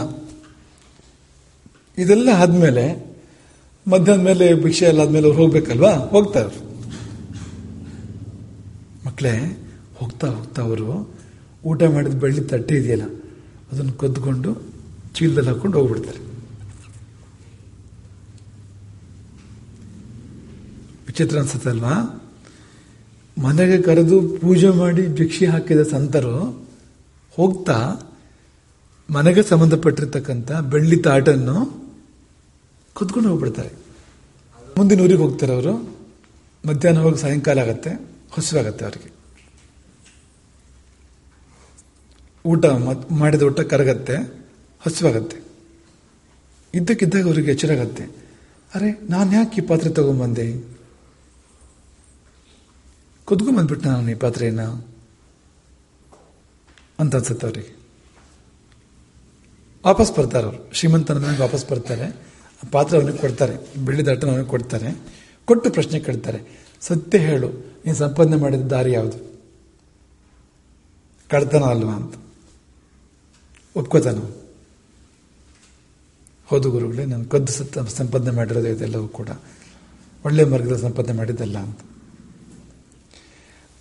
ಇದನ್ನ ಯಾಕೆ ಹೇಳಿದ್ವು ಅಂದರೆ, ನೋಡಿ, ಹಸಿವಾದ ಕೂಡಲೇ ಅವ್ರಿಗೆ ಬುದ್ಧಿ ಬಂತು. ಯಾಕೆ? ಆ ಊಟ ಕಳ್ಳತನದ್ದು ಅಂತ. ಆ ಊಟ ಒಳ್ಳೆ ದಾರಿಲಿ ಬಂದಿರೋದಲ್ಲ. ಕದ್ದು ತಂದ ಹಣದಿಂದ ಸಾಮಗ್ರಿಗಳನ್ನು ಖರೀದಿ ಮಾಡಿ ಅಡಿಗೆ ಮಾಡಿ ಊಟಕ್ಕೆ ಸಿದ್ಧಪಡಿಸಿರೋಂಥದ್ದು. ಆ ಊಟ ಮಾಡಿದವನಿಗೆ ಅದೇ ಬುದ್ಧಿ ಬರುತ್ತೆ. ಕದ್ದು ತಂದ್ರೆ, ಕೊಂದು ತಂದ್ರೆ, ಹಿಂಸೆ ಮಾಡಿ ತಂದ್ರೆ, ಇನ್ನೊಬ್ಬರ ಕಣ್ಣೀರಿಗೆ ಕಾರಣ ಆಗಿ, ಇನ್ನೊಬ್ಬರ ನೋವಿಗೆ ಕಾರಣ ಆಗಿ ಆ ಸಂಪತ್ತಂತಂದ್ರೆ ಊಟ ಮಾಡಿದವನಿಗೆ ಅದೇ ಆಗುತ್ತೆ ಅಂತ. ಬೆಳ್ಳಿ ತಾಟ್ ಮಾತ್ರ ಅಲ್ಲ, ಆ ಊಟ ಇದೆಯಲ್ಲ, ಊಟ ಒಳ್ಳೆ ದಾರಲ್ಲಿ ಬಂದಿರೋದಲ್ಲ. ಮಾಡಿದ್ರೆ ಒಳ್ಳೆ ಬುದ್ಧಿ ಬರಲ್ಲ, ಕೆಟ್ಟ ಬುದ್ಧಿ ಬರುತ್ತೆ. ಇದು ಒಂದನ್ನು ತಿಳ್ಕೊಂಡ್ರೆ ನೀವು ಇಡೀ ಜೀವನ ತಪ್ಪು ಮಾಡಲ್ಲ. ಈ ಒಂದು ವಿಷಯ ನೀವು ಸರಿ ತಿಳ್ಕೊಂಡ್ರೆ, ನೆನ್ಪಿಟ್ಕೊಂಡ್ರೆ ಇಡೀ ಜೀವನ ತಪ್ಪು ಮಾಡಲ್ಲ ನೀವು. ಹಾಗಾಗಿ ನಾವು ನೋಡೋಕೆ ಶುದ್ಧವಾಗಿದ್ರೆ ಸಾಲದು, ಒಳ್ಳೆ ಬಟ್ಟೆ ಹಾಕೊಂಡ್ರೆ ಸಾಲದು, ಮನೆ ವರ್ಣವಾಗಿದ್ರೆ ಸಾಲದು, ಕ್ಲೀನ್ ಆಗಿದೆ ಮನೆಯ ಅಂಗಳ ತೋಟ ಸಾಲದು. ಹಣ ಬರುವಾಗ ಸರಿಯಾದ ದಾರಿಯಲ್ಲಿ ಬರಬೇಕು. ನಿಮಗೆ ನೆನಪಿದೆಯಾ ನಾವು ಹೇಳಿದ್ದು? ನಿಮಗೆ ನವರತ್ನಲ್ಲಿ ಹೇಳಿದ್ದು ಭಾಗ್ಯದ ಲಕ್ಷ್ಮಿ ಬಾರಮ್ಮ, ನೆನಪಿದೆಯಾ ನಿಮಗೆ? ಲಕ್ಷ್ಮಿ ಹೇಗೆ ಬರಬೇಕು? ನಿಂತ್ಕೊಂಡು ಹೇಳು, ನಿಂತ್ಕೊಂಡು ಹೇಳು. ಹಾಗಂದ್ರೆ ಏನು ಹೇಳು? ಅಂದ್ರೆ ದಿಢೀರ್ ಶ್ರೀಮಂತರಾಗಬಾರ್ದು ಅಂತ. ರಾತ್ರೋರಾತ್ರಿ ಶ್ರೀಮಂತರಾಗೋದು ಹೇಗೆ ಹೇಳಿ? ಕಳ್ತನ ಮಾಡಿಬಿಟ್ರೆ ಆಯ್ತು. ಯಾರೋ ಸಂಪಾದನೆ ಮಾಡಿ ದುಡ್ಡು ಕದ್ಕೊಂಡ್ಬಂದ್ಬಿಟ್ರೆ ಅವನು ವರ್ಷಾನುಗಟ್ಟಲೆ ಸಂಪಾದನೆ ಮಾಡಿರ್ತಾನೆ, ಅವನು 10 ವರ್ಷ ಕೂಡಿ ಸಂಪಾದನೆ ಮಾಡಿರ್ತಾನೆ. ಒಂದೇ ರಾತ್ರಿ ಕದ್ಕೊಂಡ್ಬಂದ್ಬಿಟ್ರೆ ನಮ್ದಾಯ್ತಲ್ವ ಅದು? ಇದಲ್ಲ, ದಿಢೀರ್ ಸಂಪತ್ತು ಬರೋದು ಬೇಡ. ಅದು ಒಂದೊಂದೇ ಹೆಜ್ಜೆಯಾಗಿ ಬರಬೇಕು, ಕ್ರಮಕ್ರಮವಾಗಿ ಬರಬೇಕು, ಗ್ರಾಜುವಲಿ ಬರಬೇಕು, ದಿಢೀರ್ ಬರಬಾರ್ದು ಅದು ಅಂತ. ಹಾಗಾಗಿ ಹೆಜ್ಜೆಯ ಮೇಲೊಂದು ಹೆಜ್ಜೆ ಏನಿಡುತ್ತಾ? ಹಾಗಾದ್ರೆ ಏನು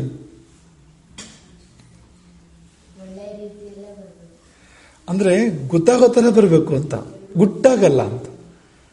ಈ ಗೆಜ್ಜೆ ಕಾರುಗಳ ನಾದವ ತೋರುತ್ತಾ ಅಂದ್ರೆ ಲಕ್ಷ್ಮಿ ಬರಬೇಕಾದ್ರೆ ಗೆಜ್ಜೆ ಧ್ವನಿ ಕೇಳುತ್ತಲ್ವಾ, ಗೊತ್ತಾಗತ್ತೆ ಆಕೆ ಬರೋದು ಹೋಗೋದು. ಆದ್ರೆ ಕೆಲವರು ಏನ್ ಮಾಡ್ತಾರೆ ಅಂದ್ರೆ ಗುಟ್ಟಾಗಿ ಸಂಪಾದನೆ ಮಾಡ್ತಾರೆ. ಗುಟ್ಟು ಅಂದ್ರೆ ಏನು? ಕಳ್ತನ ಗುಟ್ಟಾಗೆ ಮಾಡೋದಲ್ವಾ, ಗೊತ್ತಾಗೋ ಥರ ಮಾಡ್ತಾರೆ. ರಾತ್ರಿ ಹೊತ್ತು ಶಬ್ದ ಮಾಡದೆ ಕನ್ನ ಕೊಡೋದು ಎಲ್ಲ ಯಾಕೆ? ಯಾರಿಗೂ ಗೊತ್ತಾಗಬಾರ್ದು, ಹಂಗೆ ಬರೋದಲ್ಲ ಅಂತ. ಅದೇ ನೀವು ಆಫೀಸಿಗೆ ಹೋಗಿ ಅಥವಾ ಹೊಲಕ್ಕೆ ಹೋಗಿ ಕೆಲಸ ಮಾಡಿ ಸಂಪಾದನೆ ಮಾಡಿದ್ರೆ ಎಲ್ಲರಿಗೂ ಕಾಣ್ತಾ ಇರುತ್ತದು. ಹೊಲದಲ್ಲಿ ಬೆಳೆ ಬೆಳೆಯುತ್ತೆ, ಎಲ್ಲರ ಕಣ್ಣಿಗೂ ಕಾಣಿಸುತ್ತದು. ಆ ತರಹ ಬರಬೇಕು ಅಂತ. ಮುಂದಕ್ಕೆ ಹಾಗಂದ್ರೇನು ಹೇಳಿ? ಹಾಗಂದ್ರೇನು ಹೇಳಿ?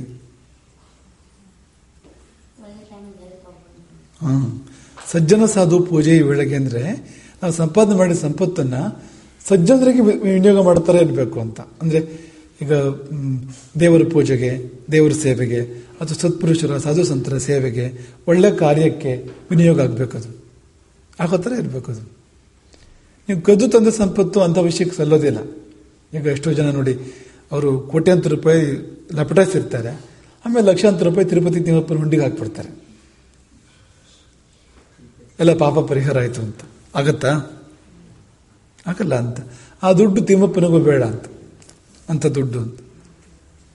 ತಿಮ್ಮಪ್ಪ ಕೂಡ ಒಳ್ಳೆ ದುಡ್ಡನ್ನು ಅಪೇಕ್ಷೆ ಪಡ್ತಾನೆ.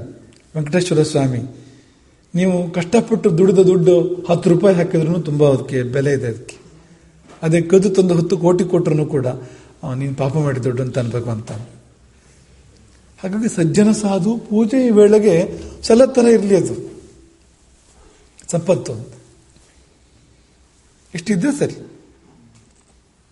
ಶಂಕರಾಚಾರ್ಯರು ಕೂಡ ಇದನ್ನೇ ಹೇಳಿದ್ದಾರೆ. ಎಲ್ಲ ಬಸೆ ನಿಜ ಕರ್ಮೋಪಾತ್ತಂ ವಿತ್ತಂ ತೇನ ವಿನೋದಿಯ ಚಿತ್ತಂ. ಖುಷಿಪಡು, ಸಂತೋಷಪಡು, ಆದರೆ ಯಾವುದರಿಂದ ಅಂದರೆ ನೀನು ಕಷ್ಟಪಟ್ಟು ದುಡಿದು ಸಂಪಾದನೆ ಮಾಡಿದ್ದು ಹಣದಿಂದ ಹೊರತು ದುರ್ಮಾರ್ಗದಿಂದ ಸಂಪಾದನೆ ಮಾಡಿದ ಹಣದಿಂದ ಅಲ್ಲ ಅಂತ. ಇದು ಆಮೇಲೆ ನಿಮ್ಗೆ ಹೇಳ್ಕೊಡ್ತಾರೆ, ಆಮೇಲೆ ಪಾಠ ಮಾಡಿ ಅವರಿಗೆ. ಮೂಢಜೈ ಧನಾಗಮ ತೃಷ್ಣ.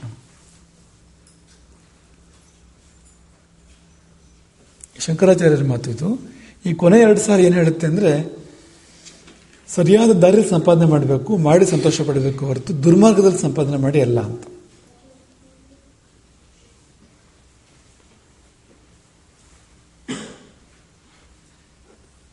ಆಮೇಲೆ ತೋರಿಸಿ, ಪರವಾಗಿಲ್ಲ, ಕಗ್ಗ ತೋರಿಸಿ.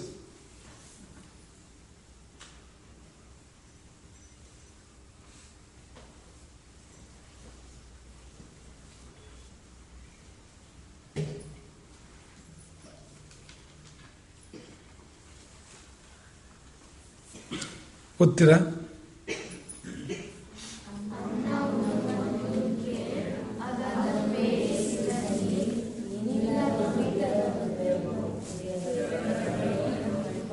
ಸಾಕು ಸಾಕು ಸಾಕು. ಅನ್ನ ಉಣುವಂದು ಕೇಳಿ. ಅನ್ನ ಉಣುವಂದು ಊಟ ಮಾಡುವಾಗ ಕೇಳಿ ಒಂದು ಪ್ರಶ್ನೆ ಕೇಳಬೇಕು ಅಂತ. ಪ್ರಶ್ನೆ ಏನು? ಅದನ್ನು ಬೇಯಿಸಿದ ನೀರ್ ನಿನ್ನ ದುಡಿತದ ಬೆಮರು. ಅನ್ನವನ್ನು ನೀರಲ್ಲಿ ಬೇಯಿಸ್ತಾರಲ್ವ ಅಕ್ಕಿಯನ್ನ, ಆ ನೀರು ಯಾವುದು? ನೀನು ದುಡಿದ ಬೆವರ ಅದು. ಏನ್ ಹೀಗಂದ್ರೆ ಹೇಳಿ? ನಿಂತ್ಕೊಂಡು ಹೇಳಿ. ಬೇರೆಯವ್ರಿಗೆ ಕಷ್ಟಪಟ್ಟು ತಂದ ದುಡ್ಡು, ತಾವೇ ಕಷ್ಟಪಟ್ಟು ದುಡ್ದಿರೋ ದುಡ್ಡು. ಕರೆಕ್ಟ್, ಸರಿ ಇದೆ. ಈಗ ಧ್ವನಿ ಇರುತ್ತೆ ನೋಡಿ ಅಂತ, ಹಾಗಾಗಿ ಅರ್ಥ ಮಾಡ್ಕೋಬಾರ್ದು. ಈಗ ಬೆವರಲ್ಲಿ ಬೇಯಿಸ್ತಾರ ಅಕ್ಕಿನ ಚೀ ಅನ್ನತ್ರ ಅನ್ಕೋಬಾರದು ಅಂತ, ಹಾಗ ಅರ್ಥ ಅಲ್ಲ ಅದಕ್ಕೆ. ಕಣ್ಣೀರಲ್ಲಿ ಬೇಯಿಸ್ತಾರ? ನಮ್ಮ ಶತ್ರುಗಳ ಕಣ್ಣೀರನ್ನು ಸಂಗ್ರಹ ಮಾಡಿ ತಂದು ಅದರಲ್ಲಿ ಅಕ್ಕಿ ಬೇಯಿಸ್ತಾರ? ಬೆವರಲ್ಲಿ ಬೇಯಿಸ್ತಾರ? ಹಾಗೆ ಅರ್ಥ ಅಲ್ಲ ಅದಕ್ಕೆ. ನಿನ್ನ ದುಡಿಮೆ ಬೆವರಲ್ಲ ಬೇಯಿಸಿದ ಅನ್ನ ಅಂತಂದ್ರೆ ಪ್ರಶ್ನೆ, ಅದಕ್ಕೆ ಅರ್ಥ ಏನಂದ್ರೆ ನೀನು ಹೇಳಿದ ಹಾಗೆ ನಾವು ಕಷ್ಟಪಟ್ಟು ದುಡ್ಡ ಅಂತ, ಅಲ್ಲಿಂದ ಬಂತ ಅದು ಅಂತ. ಬೇರೆಯವರ ಕಣ್ಣೀರು ಅಂದ್ರೆ ಬೇರೆಯವರು ಕಷ್ಟಪಡಿಸಿ ನೋಯಿಸಿ ಅವ್ರ ದುಡ್ಡನ್ನು ಕಿತ್ಕೊಂಡು ಲಪ್ಟಾಯಿಸ್ಕೊಂಡು ಹಾಗೆ ಸಂಪಾದನೆ ಮಾಡಿದ ದುಡ್ಡಿಂದ ಬೇಯಿಸಿದ್ದ ಹಾಗೆ ಸಂಪಾದನೆ ಮಾಡಿರ್ತಕ್ಕಂಥ ಊಟನ ಅದಾಗಬಾರ್ದು.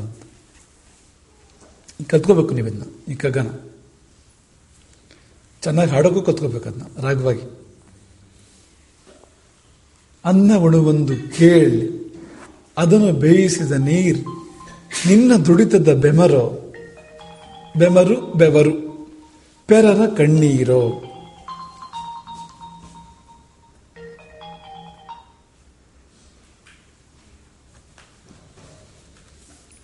ಮುಂದಿನ ಭಾಗ ಹೇಳಿ.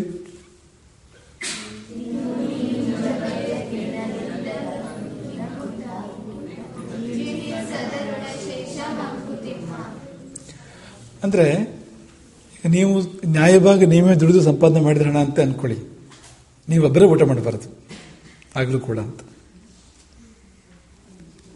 ನಿಮ್ದೇ ಸಂಪಾದನೆ, ನ್ಯಾಯವಾಗಿ ಸಂಪಾದನೆ ಮಾಡಿರುವಂಥದ್ದು ಆ ಹಣ ಅಂತಲೇ ಅನ್ಕೊಳ್ಳಿ ನೀವು. ಆದರೆ ಇನ್ನೊಬ್ಬರಿಗೆ ಕೊಡದೆ ನೀವೇ ಊಟ ಮಾಡಬಾರದು, ಹಂಚಿ ತಿನ್ಬೇಕು, ಕೂಡಿ ಬಾಳಬೇಕು. ತಿನ್ನು ನೀ ಜಗಕ್ಕೆ ತಿನ್ನಲಿ ಅನಿತ. ಅನಿತ ಅಂದ್ರೆ ಅಷ್ಟು, ಒಂದಿಷ್ಟು ಆದ್ರು, ಒಂದು ಸ್ವಲ್ಪ ಆದ್ರು ಬೇರೆಯವ್ರಿಗೆ ಕೊಟ್ಟು ನೀ ತಿನ್ನು, ದಾನ ಮಾಡು, ಒಬ್ಬರೇ ಅನುಭವಿಸ್ಬೇಡ, ದಾನ ಮಾಡಬೇಕು ಅಂತ. ಮಿಕ್ಕ ಊಟ ಹೀಗೆ ಮಾಡದೆ ಊಟ ಮಾಡಿದರೆ, ಬೇರೆಯವ್ರಿಗೆ ಕೊಡದೆ ನೀ ತಿಂದರೆ ಅಥವಾ ಅನ್ಯಾಯದ ದಾರಿಯಲ್ಲಿ ಸಂಪಾದನೆ ಮಾಡಿ ಊಟ ಮಾಡಿದರೆ ಅದೇನಾಗುತ್ತೆ ಹೇಳಿ? ಜೀರ್ಣಿಸದ ಋಣಶೇಷ. ಜೀರ್ಣ ಆಗೋದೇ ಇಲ್ಲ ಅದು. ಅದೇ ನೀನನ್ನು ಜೀರ್ಣ ಮಾಡುತ್ತೆ, ನೀನದನ್ನು ಜೀರ್ಣ ಮಾಡೋದಿಲ್ಲ. ಅದು ಋಣಶೇಷ, ಋಣ ಉಳಿಯುತ್ತೆ ನಮಗೆ ಅಂತ. ಇನ್ನೊಬ್ಬರು ದುಡ್ಡನ್ನು ನಾವು ಸಂಪಾದನೆ ಮಾಡಿದರೆ ಅವ್ರ ಋಣ ಉಳಿಯುತ್ತೆ ನಮಗೆ. ಇನ್ನೊಬ್ಬರು ದುಡ್ಡನ್ನು ಲಪ್ಟಾಯಿಸಿ ಆ ದುಡ್ಡನ್ನು ಅನುಭವಿಸಿದ್ರೆ ಆ ಋಣ ಉಳಿಯುತ್ತಲ್ವ ನಮಗೆ. ಇನ್ನೊಂದು ಜನ್ಮ ಎತ್ತು ಬರಬೇಕಾಗತ್ತೆ ತೀರ್ಸಕ್ಕೆ, ನಾವು ಅದನ್ನು ತೀರ್ಸಲೇಬೇಕಾಗತ್ತೆ ಅದನ್ನ ಅಂತ. ಹಾಗೆ ನಾವೇ ಸಂಪಾದನೆ ಮಾಡಿದ ಹಣನೇ ಆದರೂ ಕೂಡ ನಮಗೆ ಪ್ರಪಂಚದ ಋಣ ಇದೆ ಇಲ್ವಾ? ಈ ದೇಹ ನಮಗೆ ಬೇರೆಯವರು ಕೊಟ್ಟಿರೋದು, ಚಿಕ್ಕ ವಯಸ್ಸಲ್ಲಿ ನಮಗೆ ಅನ್ನ ವಿದ್ಯೆ ಕೊಟ್ಟು ಬೆಳೆಸೋರು ಯಾರು? ಅನ್ನ ಬಟ್ಟೆ ಕೊಟ್ಟು ಅಲ್ವಾ? ಅವ್ರ ಋಣ ಇದೆ ನಮಗೆ. ವಿದ್ಯೆ ಕೊಟ್ಟವ್ರು ಇರ್ತಾರೆ. ಮುಂದಕ್ಕೂ ಅಷ್ಟೇ ನಮ್ಮ ಜೀವನದಲ್ಲಿ ಅನೇಕ ಬಗೆಯ ಸಹಕಾರಗಳಿಂದ ಜೀವನ ಮಾಡ್ತಾ ಇರ್ತೀವಿ ನಾವು. ಅವ್ರದ್ದೆಲ್ಲ ಋಣ ಇದೆ ನಮಗೆ. ಅವತ್ತು ಉದಾಹರಣೆ ಕೊಟ್ಟಿದ್ರು, ನೆನಪಿದೆ ನಿಮಗೆ? ಒಂದು ಲೋಟ ನೀರು ಕುಡಿದ್ರೆ ಯಾರದೆಲ್ಲ ಋಣ ಇದೆ ಹೇಳಿ ನೋಡೋಣ. ಅದರಲ್ಲಿ ನಮ್ಮನೆ ಬಾವಿಯಿಂದ ನೀರು ಎತ್ಕೊಂಡು ಅಥವಾ ನಮ್ಮನೆ ನಲ್ಲಿ ನೀರು ಬಿಟ್ಕೊಂಡು ಬೇಕಾದ್ರೆ ಒಂದು ಗ್ಲಾಸ್ ನೀರು ಕುಡಿದ್ರೆ ಅಥವಾ ಅರ್ಧ ಗ್ಲಾಸ್ ನೀರು ಕುಡಿದ್ರೆ ಅದರಲ್ಲಿ ಯಾರ್ಯಾರು ಋಣ ಇದೆ ಹೇಳ್ತೀರಾ?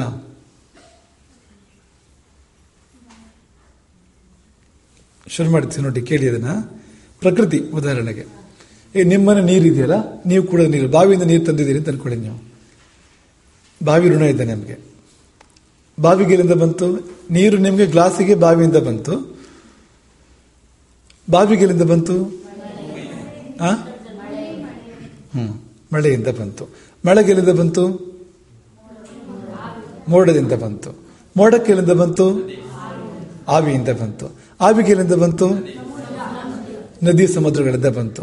ಈ ನದಿ ಸಮುದ್ರಗಳಿಂದ ಮೋಡಕ್ಕೆ ಆವಿಯಾಗಿ ನೀರು ಬಂದಿದ್ದು ಹೇಗೆ? ಯಾರಿಂದಾಗಿ? ಸೂರ್ಯನ ಶಾಖದಿಂದ. ಆಯ್ತು, ಮೋಡ ಎಲ್ಲೋ ಇದ್ದಿದ್ದು ನಿಮ್ಮೂರಿಗೆ ಬರುತ್ತೆ. ಹೇಗೆ ಬರುತ್ತೆ ಅದು? ಗಾಳಿಯಿಂದ. ನಿಮ್ಮೂರಿಗೆ ಬಂದ್ ಮೋಡ ನಿಮ್ಮೂರಿಗೆ ಬಿಟ್ಟು ಹೋಗಲ್ಲ, ಅಲ್ಲ ಇದ್ದೇ ಮಳೆ ಸುರಿಸುತ್ತೆ.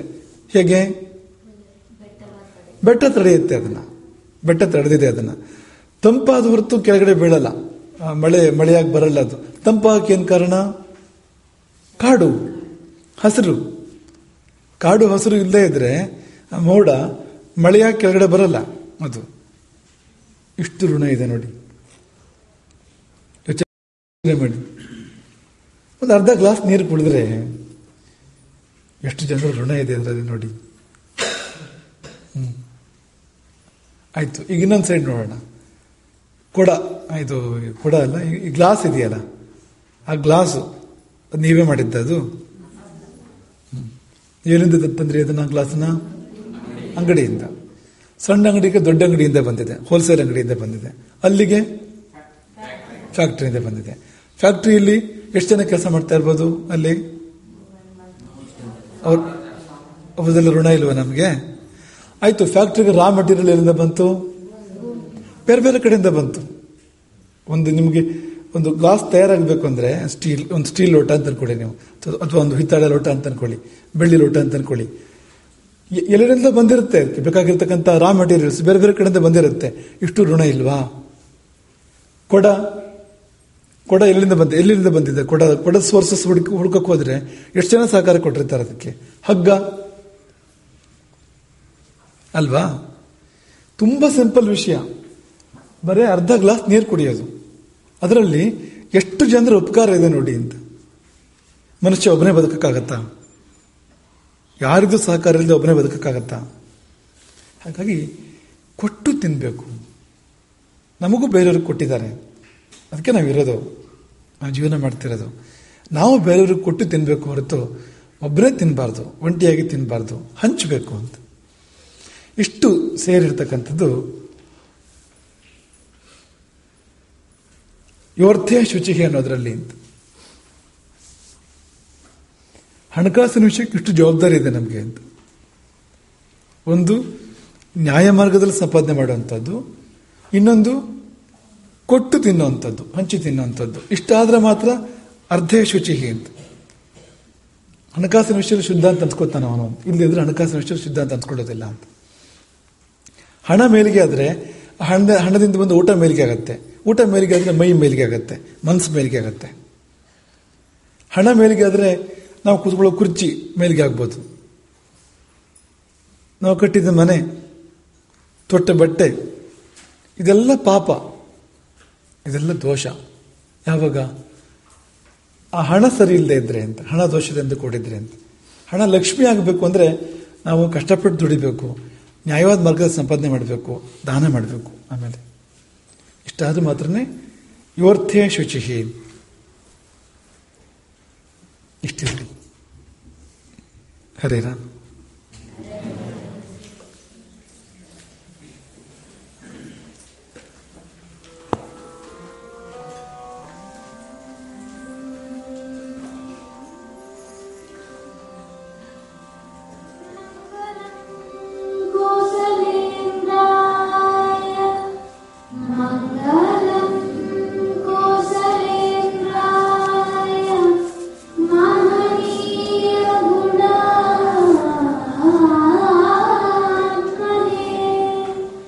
ಮಹಾ